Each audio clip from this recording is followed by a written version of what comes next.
Hey everybody, welcome to Hobbyfiends. We're going to be taking a look at a real high-powered borderline CDH Feather, the Redeemed deck. Feather is probably one of my favorite commanders ever to play. A lot of recursion in the deck, and it's just a lot of fun to play, even on the really higher levels. So let's go ahead and dive in. So first, Feather the Redeemed.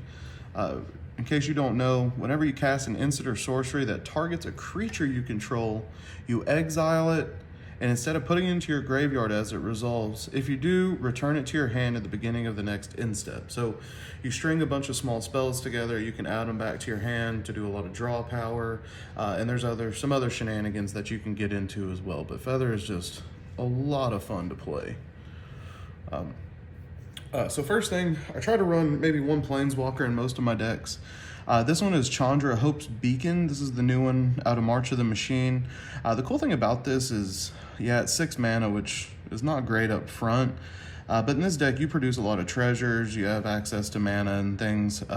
So you can make it happen once you've controlled the game state some.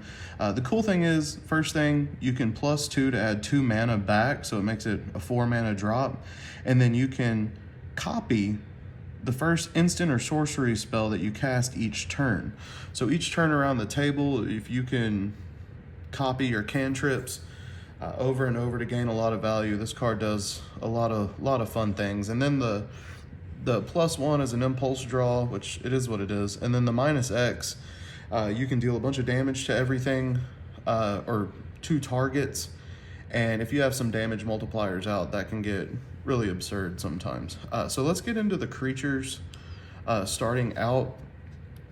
We have a low creature count because this deck revolves heavily on instants and sorceries, and a few very high impact equipments that you have to see, like Sunforger, Sword of Feast and Famine. Those will win you the game just outright. Getting Sunforger equipped to Feather is almost a win condition in and of itself. So Stoneforge Mystic, don't really need to say any more than that. You're going to search your library for an equipment, and then you can pay 2 and put it out on the field. It makes some of your cards a little bit cheaper, like Sunforger saves you a mana here and there. Professional Facebreaker, I've seen some people say it's an underperformer. I've never not had this card at least pay off, and I've sacked 30 treasures off the top to dig for an answer before that ended up winning me the game. So this card stays in. Solitude is essentially just Swords to Plowshares on a creature. However, the cool thing about this one is if you go ahead and pay the full mana cost and put it out on the field, we run a lot of flicker spells to gain advantage, and so we can just keep adding them back. And so you can flicker the Solitude and just remove problems if you have to. But again, it's a Swords to Plowshares in a pinch. This is the new Urabrask. I haven't gotten to play test it very much, but I was super excited when I saw this.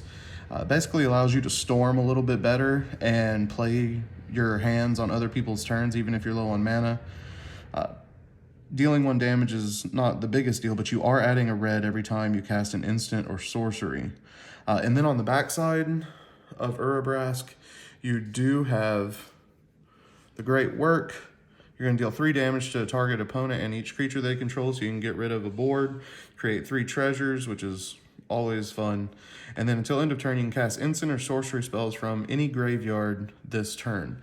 The cool thing is, any cards that you use before that for controlling the game, especially at the CDH level, your first turn, second turn, Swords to Plowshares, your Soul Partitions, the cards that are going to control the game so that people don't get out of hand and combo off real fast, this allows you to get them back later on so that you can use them again once you're in a place where you can control the game. Because this is a mid-range deck, so you will have to at least get to the middle of the game before someone wins, and then you're just going to pop off. So this card, in theory, is really cool. I haven't gotten much testing with it yet, but we'll see. Dualcaster Mage is just degenerate, enables some infinite combos, and in a pinch you can flash in and copy some interaction if you'd like to remove problems. Wouldn't be a red deck without Dockside Extortionist. Cool thing about this deck is we have Cloud Shift and Ephemerate shenanigans where we can flicker this card in and out every turn if we have that card, since the cantrip goes back to our hand at the end of the turn from Feather's ability. So you can do this on every person's turn, have a lot of tokens, and just control the game. If you're able to get this on the field and cloud shift it once or twice, you're going to win. Ragavan, the Nimble Pilferer. So I was really torn when I was building this to add in another piece of fast mana, rock, or go ahead and throw in another creature since we're running a pretty low count. So I decided to throw in a creature. Opening this turn 1 or 2, you're able to get in there, maybe steal a combo piece, or just create a treasure token or two, just red ramp, early game. Drawing this later on is not a big deal. You'll usually just discard it if you don't want it. But Ragavan's a really, really good card. Drannith Magistrate, you just want to keep other people from playing the game so that you can. Stormkiln Artist, it's 4 mana, so it is kind of painful to get out. But if you do get it out, every instant creates a treasure token. And so your 1-drop instants become free. Every turn you can play them all the way around the table, which makes this incredibly difficult to deal with. Recruiter of the Guard, we're searching for our other cards. We're searching for Dockside. We're searching for Stoneforge Mystic. We're searching for Dualcaster Mage for our combos. Imperial Recruiter is the exact same card, but in red, and it searches for power 2 or less, where this one searches for toughness 2 or less. So yeah, Goldspan Dragon, this is kind of just a splashy card, but since we target our monsters a lot with spells, this becomes really stupid because it doubles our mana off our tokens, treasure tokens, and we're going to target this a lot when it comes out. So this is, I've not had this card not be a good time when it comes out. It usually requires an answer right when it happens, otherwise you're going to gain too much value. So if anything, it'll draw out somebody's counters or removal so they don't waste it on something else. Esper Sentinel, white card draw, is just really good. And this is a personal throw-in of mine. Duergar Hedge Mage. So enters battlefield if you control 2 or more mountains, you destroy an artifact, and if you have 2 or more plains, you may destroy target enchantment. Chances are you're going to have 2 plains, 2 mountains, especially we're running dual lands and fetches, so we're going to fulfill that requirement real easily, and every time I've used it, it's been ridiculous. You can cloud shift it and ephemerate it around the table, and just nobody gets to play the game with artifacts or enchantments. So that's our creature and planeswalker lineup. Pretty low count because the soul of the deck is going to be our instants and sorceries, which makes this a lot of fun. So let's get into the instants. Mostly very low mana cost on these to keep it interesting. So Boros Charm, 4 damage, indestructible, or something gains double strike. Can't tell you how many times this card's almost, pretty much won me a game. Soul Partition, this is a newer card out of Brothers War. It's real low mana, but you can exile any target non-land permanent. For as long as that card remains exiled, the owner can play it. A spell cast by an opponent this way costs 2 or more to cast. Now, this works as a double-edged sword, or, for whatever you need it to. You can remove somebody else's piece, make them pay the tax to play it again, or you can actually use this on one of your own things. Putting Sunforger on Feather, everyone knows that they're not going to be able to target Feather with anything, but protecting your artifacts tends to be a lot more difficult, so you can soul partition your Sunforger if you have to, and then you can just play it again from exile without having to pay the tax. Only opponents have to pay the tax. So this card is really versatile. Take up the shield, 2 mana, put 1/1 counter on target creature, gains lifelink and indestructible. Lauren's Escape, artifact or creature, so again we can protect our equipments. Hexproof indestructible, scry 1. Apostle's Blessing is 1 and a Phyrexian white. You're just giving protection to an artifact, so hard removal. You just stop it right in its track for 1 mana. You just pay the life. I've never not paid the life. I always pay the life. Shelter, pretty straightforward. Target creature gains protection, and you draw a card. Flawless Maneuver, if you control a commander, you may cast a spell without paying its mana cost. Creatures gain indestructible. Typically, you don't want to put Feather out on the field if you don't have mana up to protect her, or if you have Flawless Maneuver or Deflecting Swat in hand, then you can go ahead and put her out on the field even if you don't have mana Enlightened Tutor, we got to go find artifacts and enchantments, whatever we need. Good card. Cloud Shift, utterly degenerate in this deck. You're just cloud shifting your Stoneforge Mystic over and over again for all your equipments. Your obviously Dockside's the main target for this one. Lots of treasures. You're going to be hitting your Dreger Hedge Mage to pop everybody's stuff around the table. This card's just nutty. Ephemerate is literally just Cloud Shift, but you can actually play it if you don't target one of your creatures while Feather's out. You can, bring it back at some point as well. God's Willing is just Shelter, but on a 1 mana, instead of drawing, you get to scry. Mana Tithe is ridiculous. Counter target spell unless its controller plays 1. You wait for someone to bust their mana out, and then you just counter their big drop with a 1 mana spell, and the salt freely flows onto the table after that. Especially you can Sunforger into this on the stack and just remove a piece. It's pretty good. Teferi's, stupid card. You can just Sunforger into this whenever you want if you have it equipped to Feather. So you can throw a board wipe down and then cast Teferi's and just let everyone else get destroyed. Again, salty. Swords to Plowshares, hard removal, exile target creature. Defiant Strike. There's not a card in the deck I think that sometimes plays better than this one. I don't think I've lost a game where I've had this card in my hand. It's just 1 mana, it buffs Feather by 1, and you get to draw a card. It's just really good value. Lightning Bolt, just 1 red, 3 damage. I actually won a game with this because I had my Fiery Emancipation out, and before the guy hit in turn to go to the next one, I just burned him because he only had 8 life left. So yeah, this card just stays in because it's just good. Chaos Warp, another good red removal spell. It's high cost, so sometimes you want to try to Sunforger into this if you can, instead of paying for it up front just to be efficient on your mana. Simut Sprint, +2/+1, haste, and scry 1. Probably one of the best 1-drops ever printed, in my opinion. It's just such a good card.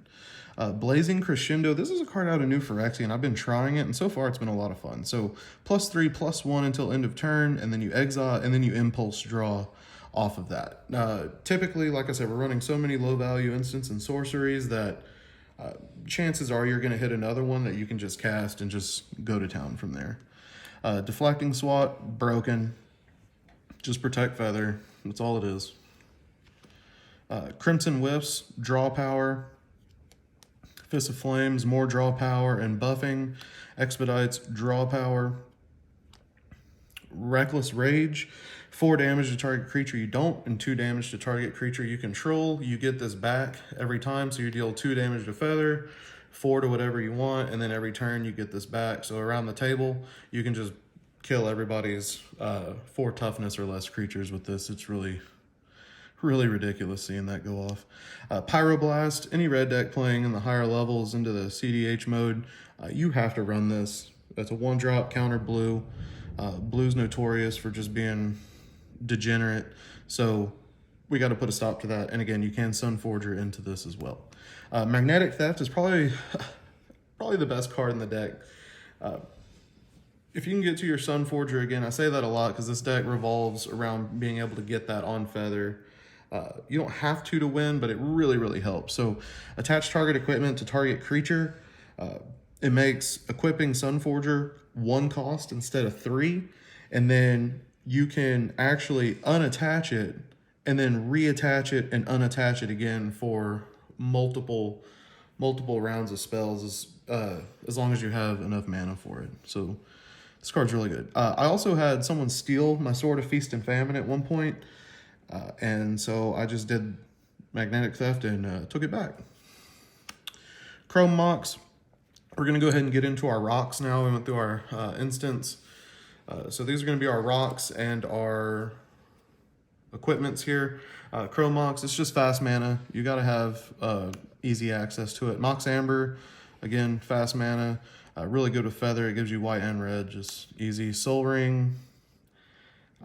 Unfortunately, Soul Ring's probably not the best one ever, but this deck is very intensive on using the actual colored pips. So 2 colorless mana, as great as it sounds, is sometimes not super efficient or useful. You end up using one of them a lot, and the other one just kind of floats off, but the card stays in because it's obviously mana efficient, and I haven't had a solid reason to cut it. Arcane Signet is just ramp because we're in Boros, so we have to have access to mana. Same with Talisman of Conviction. And Lotus Petal is going to be our last fast mana piece, especially turn 1. Try to get something going, or turn 2 or 3. You can use this to throw out there just for that extra little boost to get your cards moving. Okay, so Sword of Once and Future. This card just came out, and oh man, is it nutty. So, just like any of the other swords, deals combat damage. You surveil 2, so you can look at the top 2 cards of your deck, put them in the graveyard if you want to, or leave them on top. Then you may cast an instant or sorcery spell with mana value 2 or less from your graveyard. Well, we don't have a single instant that we're running other than Chaos Warp that is over 2 mana. Okay, so we have access to pretty much our entire graveyard of any spells that are in there, removal spells, cantrips that we weren't able to get back to our hand because they got countered or we didn't have Feather out. This card really allows us to blow open early on without having to lose too much card advantage and interact. And if you put this on, you can just recur those resources back and then target Feather, and then it goes back to your hand instead of being exiled. So card is so fantastic. March of the Machine was like a gift goodie bag for Feather the Redeemed players, I think. Sword of Feast and Famine. You untap your lands. It gives you all your mana to keep using your cantrips around the table. Just absolute ignorance. If you get this on there and can keep it for a round or 2, you're going to win. Swiftfoot Boots, only because this one allows you to actually target your own creature. Otherwise, this is probably the only deck where I would say Swiftfoot Boots is better than the Greaves. But, you know, it is what it is. It's in there. It gives Feather hexproof, so you don't have to burn your spells on her all the time. But this card's kind of been on the chopping block, but it's come in clutch a few times, so I've left it in there. And then Sunforger. This is the MVP of the deck, probably.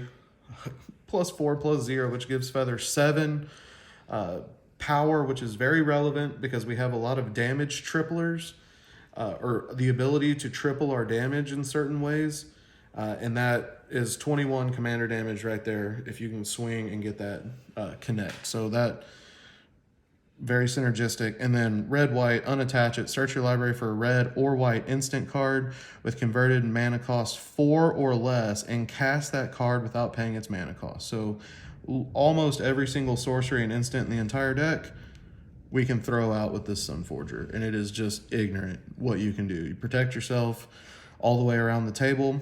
What I like to do is I use it the first time to use Magnetic Theft if I don't have it, to re-equip it back to Feather. And then that way you can just you're just in Value Town from there. We have 2 enchantments in the deck. Both are really just, you know, high impacting. We don't want to rely on them too much. Again, instants and sorceries are where this deck thrives. So Smothering Tithe and Fiery Emancipation, dealing triple damage to that permanent or player. So let's go ahead and get into our sorceries. This is a little flavorful just because we're playing Feather, the Redeemed, and Angel, so I put in Wrath of God. Destroy all creatures that can't be regenerated. Cast that, Teferi's Protection out, or Boros Charm. Give your stuff indestructible and just watch the table get mad. Day of Judgment is the exact same thing, just destroy all creatures. Again, it's a little flavorful. Angel, Day of Judgment, you know, good stuff there. Blasphemous Act. This one is also a little bit synergistic because once the table gets a little bit stupid with creatures, because you are going to be outnumbered all the time. Playing Feather, you will be on the back foot all game, but you will be in the game. Blasphemous Act hits everybody, and you can actually give Feather protection from red. And because this deals damage, you're actually protecting from that.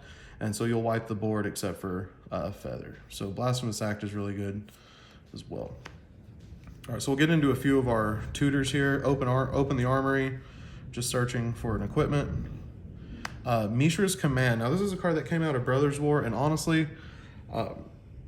probably one of the biggest overperformers I've had, that I read it and was like, oh wow, okay. So choose target player, discard up to X cards, then draw a card for each card discarded. So, you're getting your draw or filtering your hand, and then you can deal X damage to target creature, or target creature gets plus X plus O and gains haste. So for 1 in a red, you can draw a card, discard a card, and give feather +1 and haste. And because you targeted one of your own creatures, this card goes back to your hand, so you get to use it every turn. It's got 4 modes. You can destroy an enemy planeswalker, destroy an enemy creature, and add this back to your hand still. It's just this, I love seeing this card in my hand. It's fantastic. Let's get into some more of our degeneracy here, our enablers for winning. Heat Shimmer. This paired with Dualcaster Mage gives you infinite, and you can just attack with infinite Dualcaster Mages for the win. It is what it is. We're playing at a high level. We have to hit combo pieces or we're just not going to win. Twin Flame, the exact same thing as Heat Shimmer. It's not the exact same thing, but you're essentially creating infinite copies of Dualcaster Mage so that you can just attack for game. Those are going to be our main quick win cons that we can hit. If you want to go in a little bit harder, you can put in a Cloudstone Curio so that you can bounce Dockside a bunch, but I played it a few times, and honestly, it clogged my hand more than anything, and on the field, it just got constantly removed, so I don't know, I took it out, and I might put it back in later, but again, that's just personal preference on your part. Jessica's Will, just absolutely ignorant. Just lots of red mana, and then you're exiling top 3, and you're just going to go to town and try to win or get as much advantage as you can with your card advantage. Steel Shaper's Gift is a 1 mana equipment card search, so we're going to go find our Sunforger or our Feast and Famine, or whatever you need, just 1 mana. Chandra's Ignition, this card is so fun. So if you have an equipment on Feather and you use this, you're dealing all that damage to everyone and each creature on the battlefield. And the cool thing is this goes back to your hand since you targeted Feather with it. So you literally have a recurring board wipe with Chandra's Ignition pretty much. And yeah, I've never not had this be a good card. Vandal Blast, you have to run it. Again, higher powered CDH decks, you have to have this in your deck because the blue, white, black artifact decks will just get out of hand, and you have to take care of it, along with treasures too. Like, you just have to get rid of it. So that's going to be our sorceries, and then we'll get into our lands here. The mana base here is pretty upgraded, and honestly, playing high-leveled Feather, you have to have access to non-tapped lands and being able to access mana pips. You don't really care about utility lands all that much. You have to have the mana pips in order to play this deck. So lots of low mana spells. You have to be able to tap your lands for either mana. So investing money in the mana base goes a long way to making this deck run really well. So we're running 5 fetches: Wooded Foothills, Scalding Tarn, Marsh Flats, Bloodstained Mire, and an Arid Mesa for our fetches. And for what the fetches go get, we have our dual land. That is a plateau. You just search it like a shock land or anything. This is technically a mountain and a plains. So you go find it, throw it on the field. You're tapping for whatever you want. It's beautiful. I know this is high value card, but it does go a long way in the deck. Sacred Foundry. Pulled, I had a lower rarity one, and I just happened to pull this one out of a pack. This is the Galaxy foil one, so it's really pretty. But yeah, it's just Shockland, Mountain Plains. You just bring it in off one of your fetches. Typically, you go for the dual land first, the True Dual, and then you go for the Sacred Foundry after that. And then we have our 2 basic fetches. We're going to be running a Fabled Passage and a Prismatic Vista to go find our basic lands for whatever color you're going to need. It's usually going to be red, but I run 1 more white basic than I do red, just simply because Feather has 1 more pip of white, and I haven't had any problems with this land ratio, so I'm just not messing with it. Sundown Pass, dual land, comes in untapped as long as you have 2 lands. So by turn 3, this is an untapped land. Plaza of Heroes is a kind of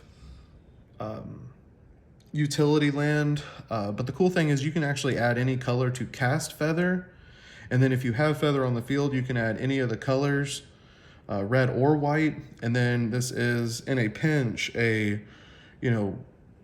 ability to give Feather hexproof and indestructible if you don't have a cantrip that can do it, if you have mana up. So I've had this card come in pretty good a couple times, and it's earned its place in the deck. Needle Verge, it's just a basic land of either color you need, so red or white. Throw it out whatever you need. Reflecting Pool, dual land, you want any of your colors. Command Tower is going to be the same thing, any of your colors. The Mycosynth Gardens, this is the only true utility land that I'm running in the deck. Everyone tries to target your Sword of Feast and Famine and your Sunforger because they know you're going to just gain too much advantage off of it.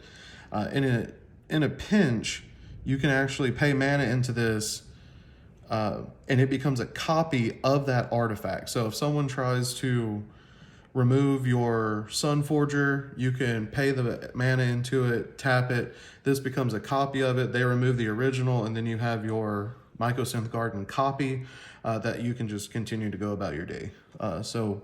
You can pay 1 to filter for any color. I've never done that, but it is a good card. And then we're just going to get into some of our more basic lands to get into our colors. Battlefield Forge, Sokinzon, Crucible of Defiance, City of Brass, Iganjo, Seat of the Empire. We have a Clifftop Retreat, Iganjo Castle, Shinka the Blood-Soaked Keep. So this one's pretty cool. You can give target legendary creature first strike. So if someone has a flyer to block your commander damage, you can give Feather first strike and just remove them without worrying about losing your own creature. Spectator Seating, auto include. Sunbaked Canyon, just another pain land. And you can draw if you have to. I think I've used that maybe once, but yeah, it's just a pain land essentially. And then we'll get into our basics. Here we are running 5 mountains and 6 plains. So we have 1, 2, 3, 4, and 5 mountains. These oil slick foils are so beautiful. And then we have our 1, 2, 3, 4, 5, 6 plains to go ahead and wrap out our mana lineup. So it is 35 lands. It's really high land count for this level of a deck. Again, the deck is so pip intensive that I traded some fast mana in here instead for an extra few lands, just because if you're able to drop a land each turn for your colors, you're going to have a better opportunity to cast those 1 mana pip cantrips so that you can go ahead and get as much value as possible off of those. So that's my Feather the Redeemed deck. My favorite deck, a lot of fun. I will have the deck profile via Moxfield in the comments below or in the video description, so be sure to check that out. And like and subscribe. We're going to be doing a lot more deck profiles, and I think in a few weeks we're going to be doing some Yu-Gi-Oh! Deck profiles as well if anybody's interested in that. So tune in later, and we'll talk to y'all next time. Thanks.